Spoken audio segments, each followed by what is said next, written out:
morning, I'm Sarah Sisney. I'm Sarah May. And I'm Susie. And this is Triple S News. On December 20th in Trenton, New Jersey, Washington and the Continental Army won a crucial and strategic victory against the Hessians. Washington marched his horses, guns, wagons, and cannons into the city, the army stretching just shy of a mile. Minutes after 8 that morning, Washington marched his army through the thick snow in 3 columns, entering the city from 2 points.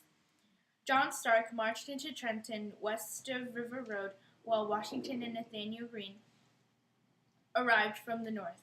Hessian Lieutenant Andras von Weiderholt incorrectly reported to Colonel Johann Rall that the Americans had surrounded the city, making no escape. While they could have retreated to the Assunpink Creek, Rall attempted to counterattack Washington's army. Our American soldiers took their higher ground, making it easy to spot Rall's movement. John Rall was mortally wounded, while his often very disciplined army became disoriented and confused without the command of their leader. Though a healthy portion of the Hessians escaped, the Continental Army gained a large supply of muskets, bayonets, swords, and cannons, including 900 Hessian soldiers, through the battle. Now, enough about battles. Let's go and hear about leaders. Well, as we all know, that Samuel Adams is on the American side. He organized the Boston Tea Party because he was sick and tired of the British taxation. He also signed a U.S. Declaration of Independence. Mr. Adams broke away from the British and decided it was time for a change. He helped organize a resistance to the Stamp Act. He died on October 2nd, 1803, in his hometown, which was Boston. Here's some information about Joseph Brant from Sarah Sisney. Joseph Brant, whose tribal name was Thayendiaga, is the great chief of the Mohawk tribe. He made the smart decision to side with the British against America. He is rightfully angry with the colonists and believes that they are taking his land.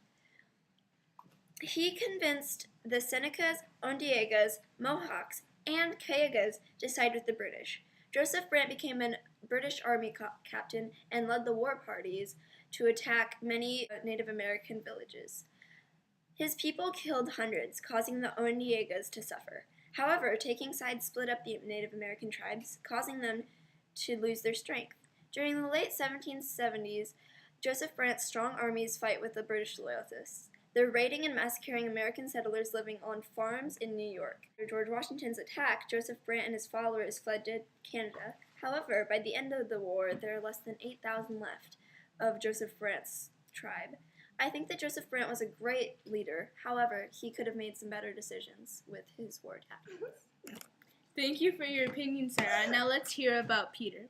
Peter Salem was born as a slave to Jeremiah Belknap in Framingham, Massachusetts in around 1750, but was later sold to Lawson Buckminster sometime before our fight for freedom began.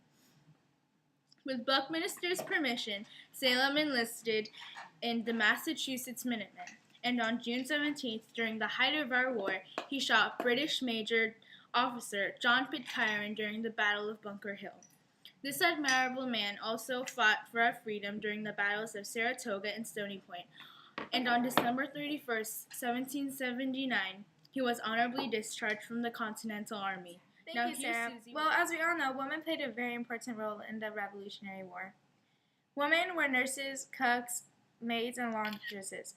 The nurses are usually wives, daughters, and mothers of male soldiers.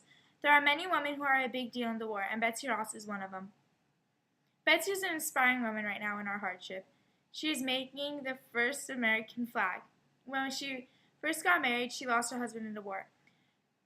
Poor Betsy Ross remarried and again lost her husband in the war. Her flag making is encouraging soldiers to keep fighting. It gives them hope and courage. Thank you, Betsy. Now, Sarah will give you some facts about the revolution. Did you know that there were 217,000 U.S. troops involved in the war? There were also 4,435 deaths of American soldiers. There were women in the Continental Army, and some of them were included in the battles. The youngest member of soldiers from Britain are as young as 10 years old. And 37,000 British soldiers died in the war. The first man shot during the Boston Massacre was an African American named Crispus Attucks. around 5,000 African American boys and men served in the U.S. military. There are around 1,000 loyalists fleeing to Canada, England, and the Bahamas because of the Revolutionary War. And American Congress chose George Washington to fight in America's armed forces. Wow. Those were some impressive facts that can all lead up to weapons. Weapons are very important and a major in the war. The most common weapon is the musket. The musket is the size of a rifle. It has poor aiming and takes about a minute to load, but it's a huge help. A pistol is a personal weapon soldiers carry. They are all very small and can have poor aim. A cannon is easily pulled by horses and is the most powerful weapon. A saber is a heavy curved sword with a sharp edge. Usually generals and officers carry them. These are not all the weapons, but the most common used. Thank you, Susie. Now time for music.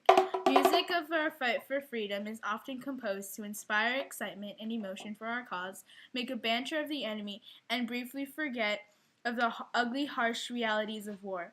A few popular songs include Jefferson and Liberty, The World's Turned Upside Down, Dying Redcoat, and Free America. Music is also played in the field by a band of musicians, including drums and fifers. Now here's Sarah with The flags. first flags of American forebears represent our struggles with the wilderness of our new homes. The flags include beavers, pine trees, and more. On the flags we have mottos like liberty and hope. In the beginning of the Revolution, the Boston Liberty flag had 9 red and white stripes on it. More flags popular to the colonists were ones with rattlesnake themes. Usually they had the slogan, "Don't tread on me," on it. The Army uses popular American flags that have red and white stripes and stars arranged in a circle in the top corner. Thus the American colors became red, white, and blue. Now here's a message from our sponsors. Smokin' hot new weapons. During the Revolutionary War, you're going to have to learn how to defend yourselves from redcoats and savages. The new and improved musket makes it much easier to do so. Let's go, men! Let's go! It takes almost no time to reload. They're cheap, easy, and available. So come on down and get yourself a gun. Let's go, man! Smoking hot new weapons!